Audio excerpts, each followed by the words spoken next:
कन्या राशि, lucky number 5 र लकी रङ हरियो, लकी स्टोन पन्ना हो, एमरल्ड। सबैभन्दा मिल्ने साथी वृष हो, तर सबैभन्दा ठूलो शत्रु मिथुन हो। कस्तो व्यापार, व्यवसाय या जागिरले मात्र सफलता दिन्छ, तर सबैभन्दा महत्त्वपूर्ण, कुन राशिसँग बिहे गर्दा जीवन स्वर्ग बन्छ र कुन राशिसँग गर्दा नरक। आउनुहोस् कन्या राशिको हरेक पक्षलाई गहिराइमा बुझौँ। आज हामी कन्या राशिको बारेमा अनि गहिरिएर कुरा गर्दैछौँ, होइन त? हो बिल्कुल। कन्या राशिलाई ज्योतिषीय दृष्टिकोणबाट हेर्दा यसका विशेषताहरू, ग्रह प्रभाव अनि जीवनका पाटाहरू केलाउने प्रयास गरौँ। ठिक छ, सुरु गरौँ न त। कुनै पनि राशिलाई बुझ्न त पहिला त्यसको स्वामी ग्रह, तत्त्व यस्तो कुराहरू थाहा पाउनु पर्यो, होइन? एकदम सही। कन्या राशिको चुरो कुरा नै यही हो। यसको स्वामी ग्रह हो बुध। बुध भनेपछि बुद्धि र सञ्चारको कारक। हो, बुद्धि, तर्क अनि एकदमै विश्लेषण गर्ने क्षमता दिन्छ बुधले।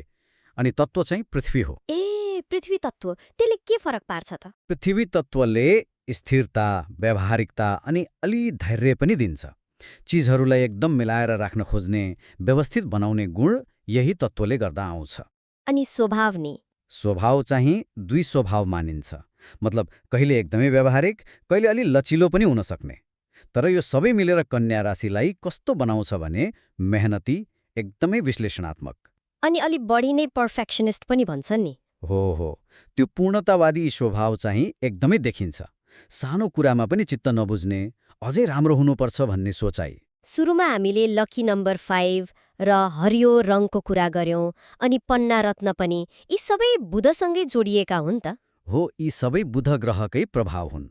जस्तो कन्या राशिका लागि शुभ मानिने रङ हरियो भयो, शुभ अङ्क 5 अनि बारमा बुधबार, रत्नमा पन्ना। ए, यी कुराहरूले चाहिँ बुध ग्रहको सकारात्मक ऊर्जालाई अझ बढावा दिन्छ भन्ने विश्वास छ।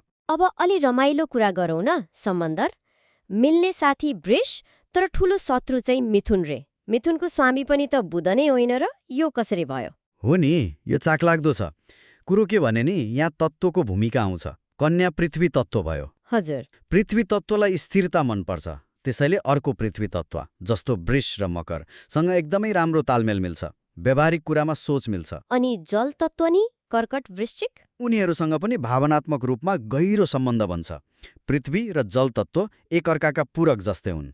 मीन राशिसँग पनि मित्रता गाँच्न बेर लाग्दैन। अनि मिथुनसँग शत्रुता चाहिँ किन त? स्वामी एउटै भएर पनि। हो, स्वामी बुध नै हो, तर कन्या पृथ्वी तत्त्व स्थिर, व्यावहारिक।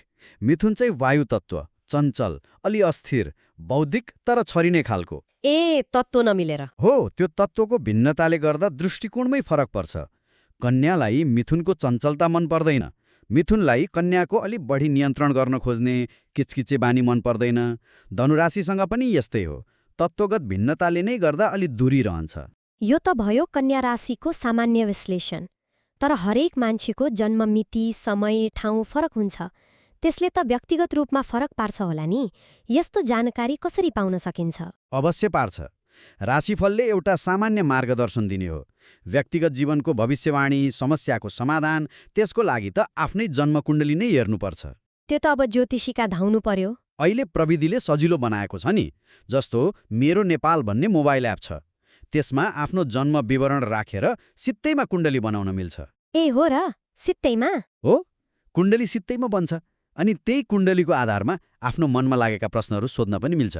जस्तै मेरो बिहे कहिले होला, कस्तो मान्छेसँग होला, आर्थिक अवस्था कस्तो रहला, कुन व्यापार वा जागिर मेरो लागि राम्रो छ, विदेश जाने योग छ कि छैन, सन्तान सुख कस्तो छ, यस्ता अनेक प्रश्नहरू।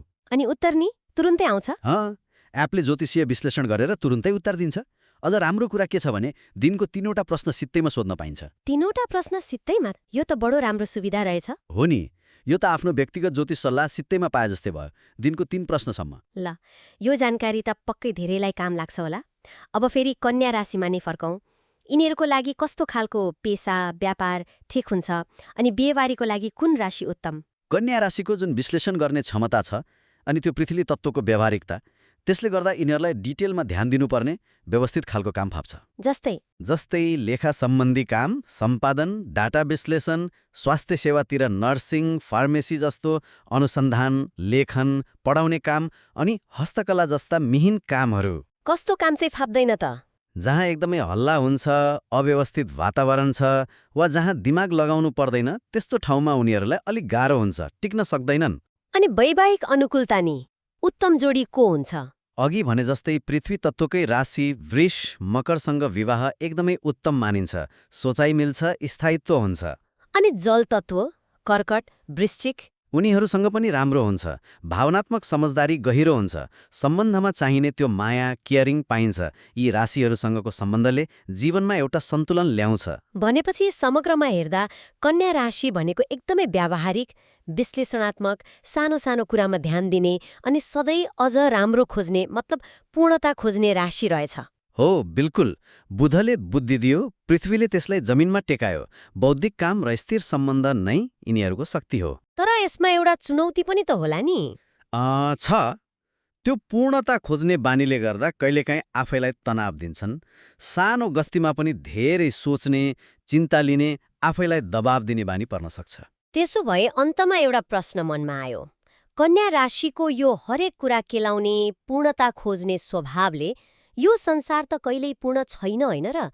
यस्तो अपूर्ण संसारमा सामान्य खुशी र सन्तुष्टि पाउन उनीहरूलाई कत्तिको सजिलो वा गाह्रो बनाउँछ होला? हो, यो साँच्चै विचार गर्नुपर्ने कुरा हो।